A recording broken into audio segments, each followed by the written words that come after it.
Hi, ladies and gentlemen, it is time. It is time for another class of Straight Talk in Room 503. I am your host, Morris Merriweather, the author of Enough is Enough. Public education has spiraled out of control. Ladies and gentlemen, you're in for a great class session this week. Call a friend, tell a friend. Professor Merriweather's in the class again. Ladies and gentlemen, stay with me, and we're going to bring to you upfront and personal and unadulterated truth about the failure of public education. Stay with me. I'll be right back. Ladies and gentlemen, with this being Black History Month, want to just bring you a little Black history information. Ladies and gentlemen, Thurgood Marshall became the first African-American Supreme Court Justice in 1967. And what a judge he was. Ladies and gentlemen, Sidney Poitier was the biggest box office drawer in 1967. We have always been making contribution, and we've been making contribution ever since we've been on the planet Earth. Ladies and gentlemen, let me go to Muhammad Ali. On April the 28th, 1967, Muhammad Ali, the world heavyweight boxing champion, refused induction into the military in Houston, Texas. A week before his famous saying, "I ain't got no qualm with them in Vietnam." His arrest and subsequent conviction will lead to the World Boxing Association stripping him of his title and him being barred from fighting in the United States. His decision as a young black athlete to speak out on social issues was seen as foolish and unpopular. But ladies and gentlemen, you know the rest of the story. He went on, became the world #1 boxing champion. Even though they said he was foolish, even though they said he was unpopular to do, he stayed his course. And ladies and gentlemen, that is a lesson in Black history. Ladies and gentlemen, I would request that you give me just a little time. I'm going to do some shuffling up some paper and everything. Just some interesting things has been happening this week as it has in the past. And just want to talk just a little bit about Donald Trump. And then we're going to get into what's happening in my hometown and your hometown. Then I'm going to bring you up to date on this being the anniversary of the show and talk about some things that have come out of that and where we will go from here. And then we'll conclude class, okay? All right, ladies and gentlemen, let me tell you this. I can't understand why so many people are so upset with Donald Trump executive orders. He told the public when he ran what he was going to do. And ladies and gentlemen, I will have to say this, and even though I'm not a fan of Donald Trump, Donald Trump did what he said he was going to do. Ladies and gentlemen, think about the good old politicians and the people that you and I have supported over the years who said that they was going to do one thing, and when they got in office, they tend to forgotten about us. But yet we put them in office. Ladies and gentlemen, it's time for us to rethink about the people that we vote for. So, ladies and gentlemen, I hope that you'll give some thought to that. Let's continue to talk a little bit further about Donald Trump. Ladies and gentlemen, Donald Trump talked about waterboarding, torturing enemies, which is illegal. But yet, he said that our neighborhoods are bad and that he's going to send the federal government in to clean up our neighborhoods. Ladies and gentlemen, if he has done, and he has, some illegal act, but yet he see where our neighborhoods are in bad shape and that he's willing to send in the federal government.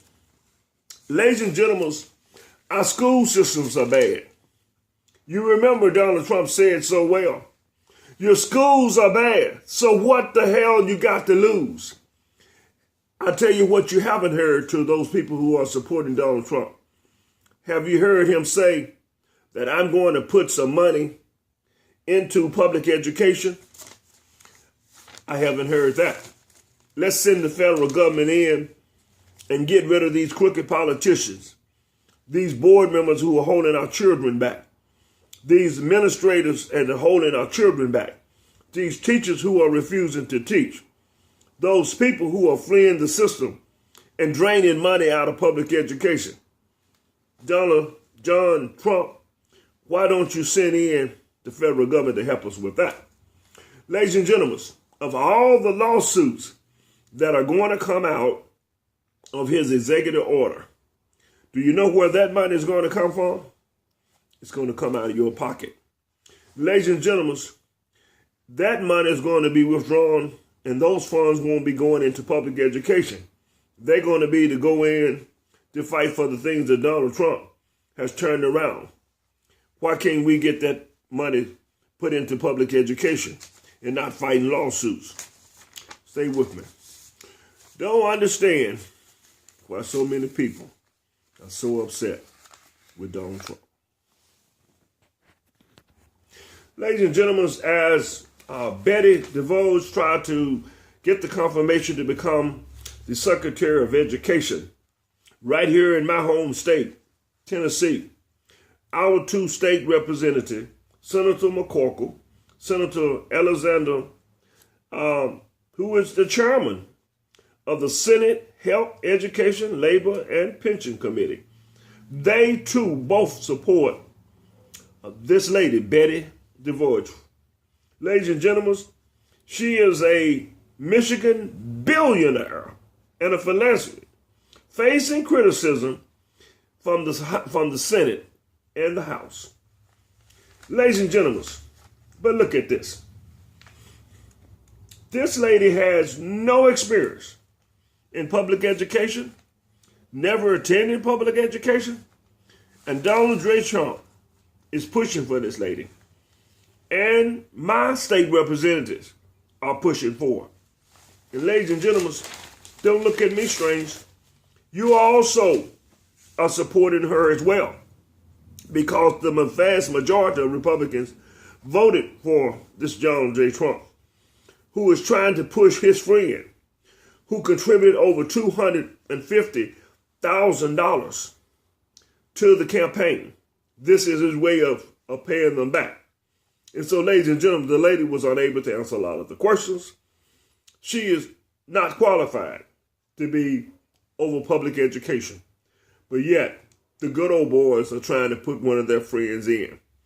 Ladies and gentlemen, you're going to have to rethink the people who are standing before you and asking for your vote. My religious leader is going to have to rethink the people who you allow to stand before your congregation, telling lies in the church. We have got to look at things differently, because public education, and it is all-time low and falling lower. Ladies and gentlemen, before getting into what's going on in my hometown and going on in your hometown, in my local paper today, in Smyrna, Delaware, police stormed a prison to end a standoff. One guard killed. Ladies and gentlemen, listen to what one of the inmates said. One inmate told a local paper, Feisal Phone, that they was demanding better education. Listen, let me read it again. One of the inmates said to the local newspaper that we are demanding better education and rehabilitation programs. And we're also upset with President Donald Trump and all the things he said. I can understand how they can be upset over that. But ladies and gentlemen, listen to this. If an inmate in a ride in a prison has enough sense to know that he failed to get a good education before going into the prison, and that once he got into the prison, he felt like that he should have a quality of education even inside the prison. And then here you are, free, intelligent, living in a nice home, driving a nice car, attending church every Sunday. Health is pretty good, but your mind is screwed up. If an inmate knows that we need better public education, why haven't you figured out that we need a better education for our children? Ladies and gentlemen, don't let the inmates have more common sense than you, and you went to school. That don't add up. Hey, gentlemen, I thought this was very interesting, too. I'm giving you a lot of the tidbits this time, so I'm just kind of rambling. We're going through some things because this has been a heck of a week. There was a bill passed in Montgomery, Alabama, that students would need to pass a citizenship test. Tongue-tied again. That was two senators, Senator Arthur Orr, O-R-R, and Representative Terry Collins, introduced the bill in the 2017 legislative session this week that says that everyone should have a working knowledge of our government. Several states require students to pass a citizenship test before they can get out of high school. So several states have it. Montgomery, Alabama is trying to get it passed. Here's my question that I have. If you're pressing the students to pass a citizenship test, so that they will have a greater knowledge about the inner and working of government, what if they passed a bill that required students and to have a working knowledge of public education? Try introducing that bill. Try getting one of the senators to pass a bill like that. He'd think you're crazy. Because if you find out the inner working of public education and how it's set up and how the good old boys and the politicians set up public education knowing that it was going to fail. And then because of integration, they came back and decided on ways to reverse the courts after being in courts for integration and busing. The good old boys got busy and they came to a lot of you to get you to vote for bills and laws that would reverse things. And you fell for it because you didn't have the proper education that you thought you had. You thought you were smart, but they outsmarted you. Ladies and gentlemen, they began to think of ways. One of them was unitary status, a way to reverse the decision that court had made so that their sons and their daughters did not have to attend school with certain people. And you know what I'm talking about when I say certain people. The next thing that happened, they began to develop private schools so that their kids could go to different schools and not have to attend school with certain people. Oh, I think this is the Black History lesson right here. And ladies and gentlemen, they did not stop at that. In my hometown and in your hometown, they had what was called white flight. They even went to doctors and asked the doctor to sign notes that their child was being affected by being in certain schools, and for their sanity that they need to leave that school and go to another school.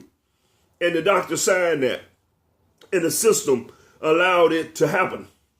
Then when you start having private schools, that means the money follows the child. Therefore, money began to be drained from public education. That brought on the resource that we're not having the resources in the public education system. And then some of our better teachers left to go to private schools and go to academies. Parents was told it is far better to attend those schools if we start homeschooling. So a lot of parents started to homeschool it. All of this was going on, ladies and gentlemen, while people are in a couple of days headed to church to praise God, while other people are suffering because of public education that had an all-time low. Ladies and gentlemen, It's time to wake up. We really got to think what's going on about public education and be about the business. Ladies and gentlemen, I thought that this was interesting here. There was a lot of people who have voted for Donald J. Trump. And they know that we're in trouble. But they fail to want to recognize that they're in trouble. They want to pretend everything's hunky-dory.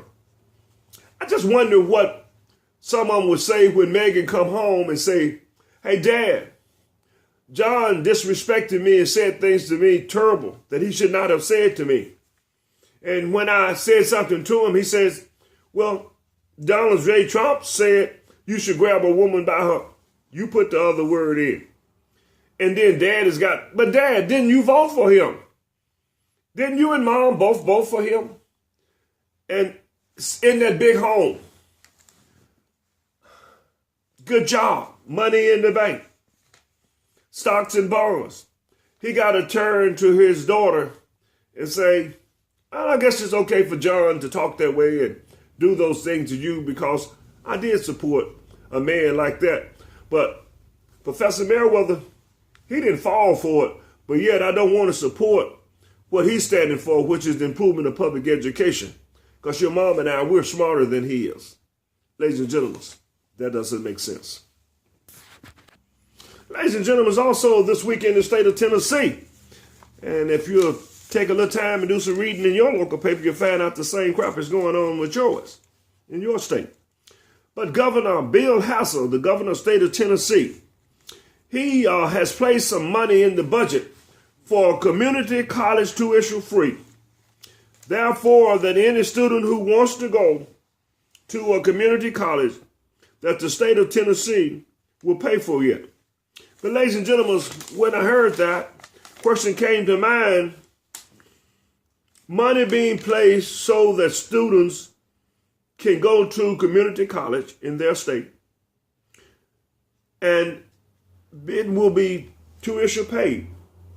Ladies and gentlemen, someone must not have told him that in public education, a lot of the students, it's not some of them, not all of them, excuse me, it's some of them, not on grade level, unable to do plain old math, unable to read, unable to do a lot of things in public education that you're going to need to know if you plan on going to college.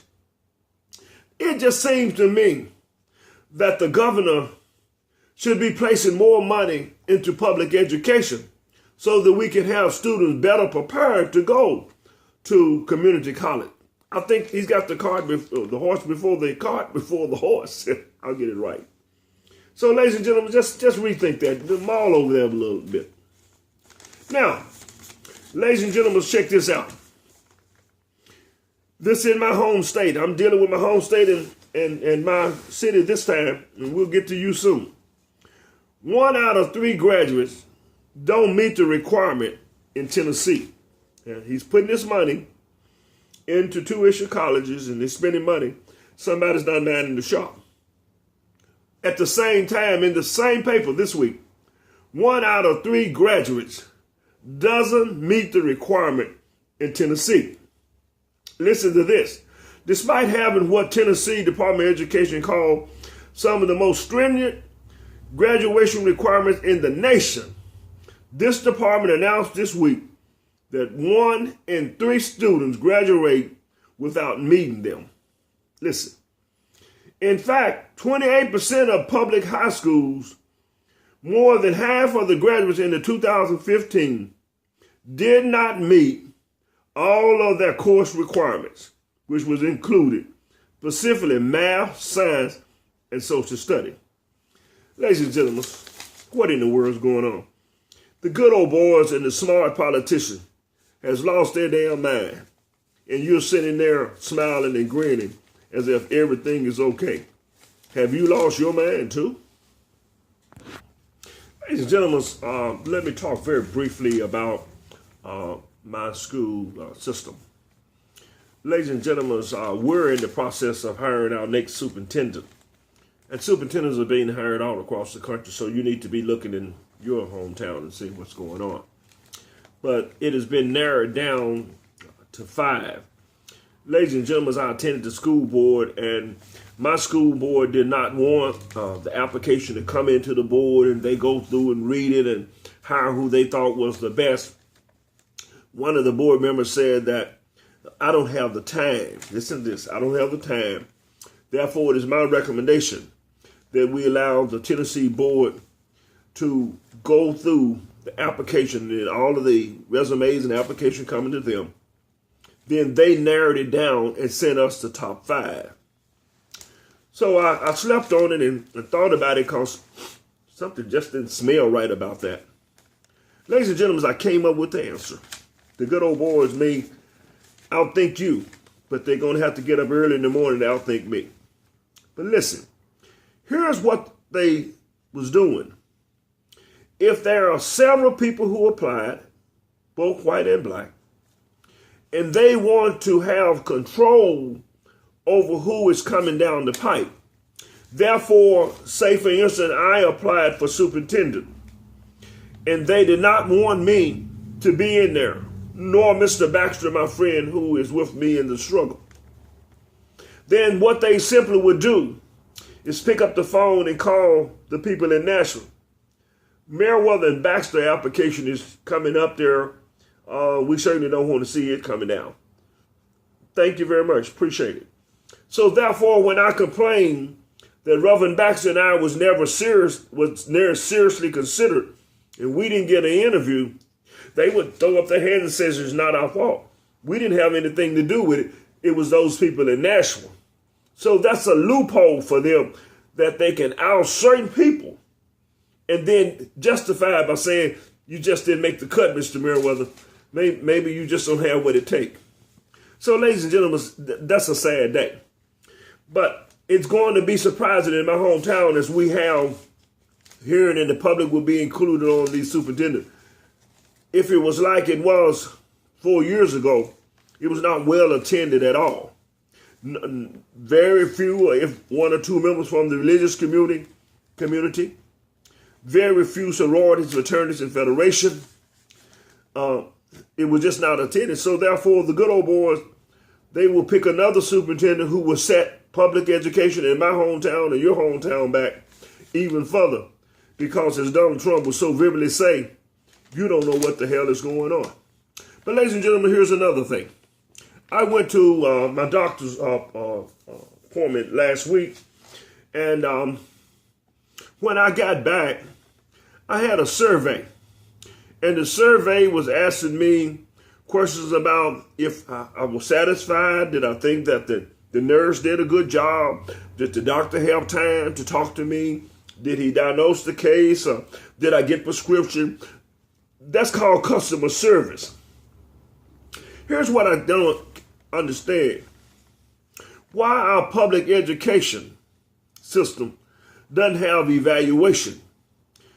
Let me just briefly tell you, in my school, and I may have said this in previous classes, I had an evaluation every year from the student, from the parents, from the support staff, and from the teachers, and from security. And I asked them those pertinent questions that I wanted feedback on. And they did not have to place their names on it. And then I would take them to the superintendent to let him know what was going on in my school. So, ladies and gentlemen, now here we are. We have a school system, public education across the states. They are not asking their staff and parents for feedback.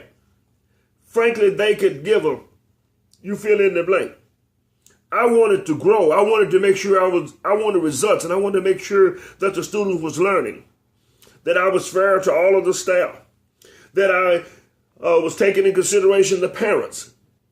That's why from 1985 to the time I retired in 2007, that the system ran good for me. And that, ladies and gentlemen, there was no talk. But I'm a man, I'm not looking for recognition. I'm looking for my crown and glory. I was on my way to satisfy the mission that God had placed in me.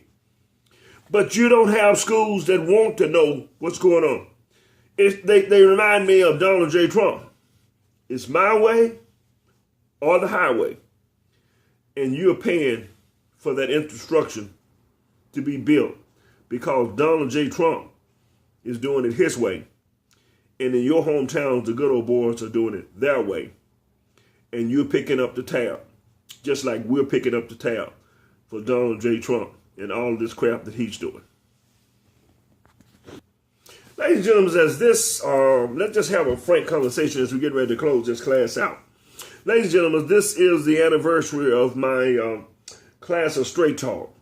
And so I kind of asked around and asked a few people about what did they think, where would you be going, what do you think?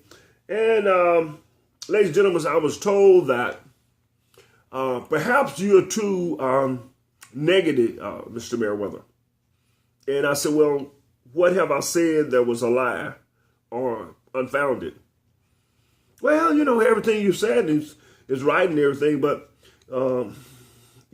I would try to be, you mean I would soft pedal, sugarcoat it a little bit more, praise Mr.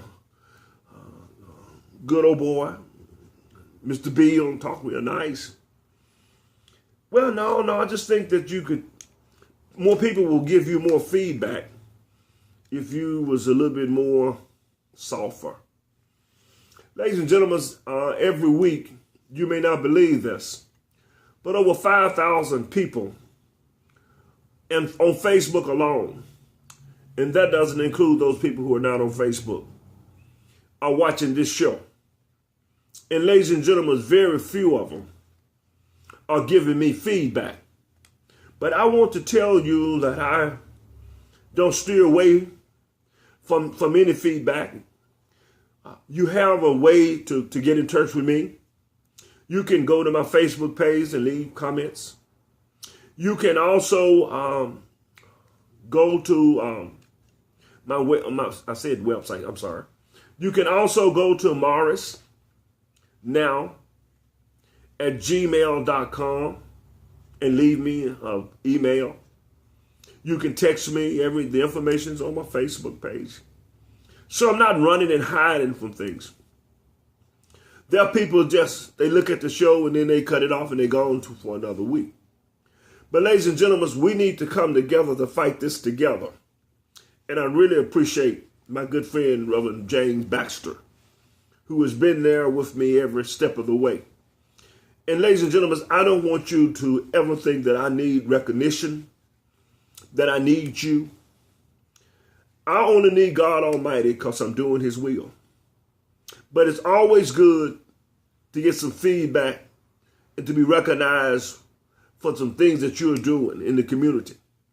Now, I'm doing this I don't have a child in the system. I'm doing it for your child in the generation to come. And it sure in the hell look like I could get some support, leave some feedback.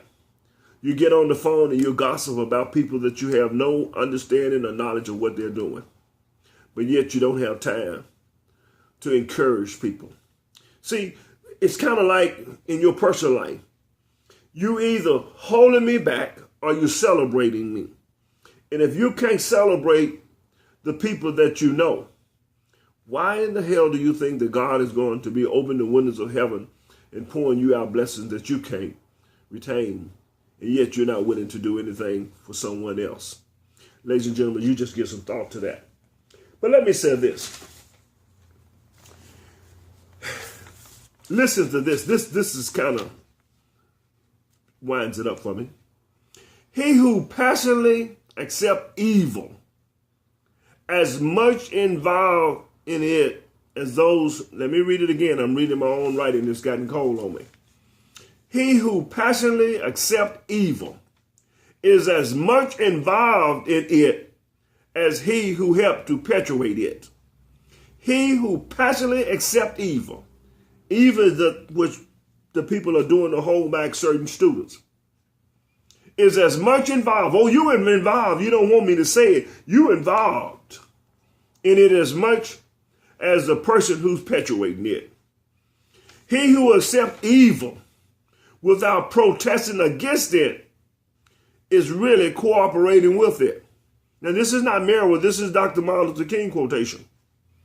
He who accepts evil, if you accept the evil of the system, what they're doing to the system, without protesting, and I'm protesting every week.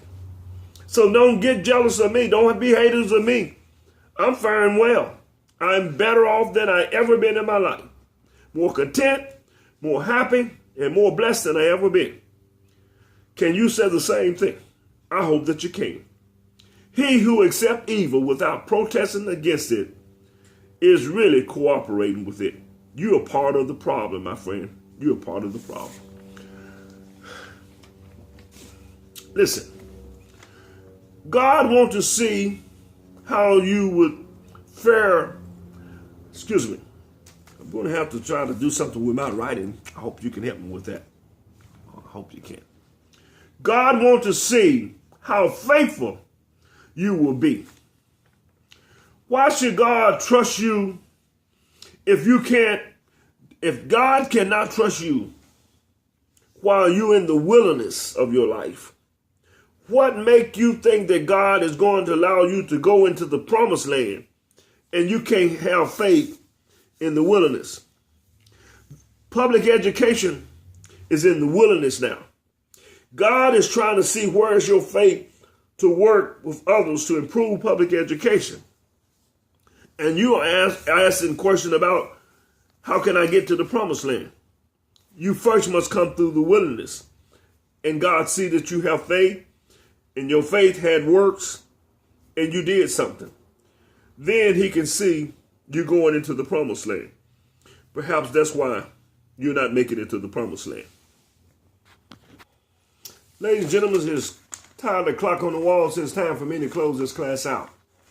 I'm reminded of a man that had a great strive in business. He had a restaurant and the business was just great. But ladies and gentlemen, he noticed that the crowd was not coming in as it used to come in. So he asked one of the customers, look, my crowd is falling off and business is going down. Will you have an idea of why people are not coming in like they used to come in? And the gentleman said, well, lots of the people are working for the CIA office across the street and your tables are so close together that they can't have dialogue with each other during lunch and they are going elsewhere. So the owner thanked him and he moved out a whole lot of the tables, making much space between the tables. Gradually, business started to coming back because he had a good strive in business. Sometimes we just got to tweak our problem area. Sometimes we just need to make some adjustments in our problem area. And that's what we need to do in public education. We need to make some adjustments, some minor adjustments for some major changes. Ladies and gentlemen, that is what I've been advocating.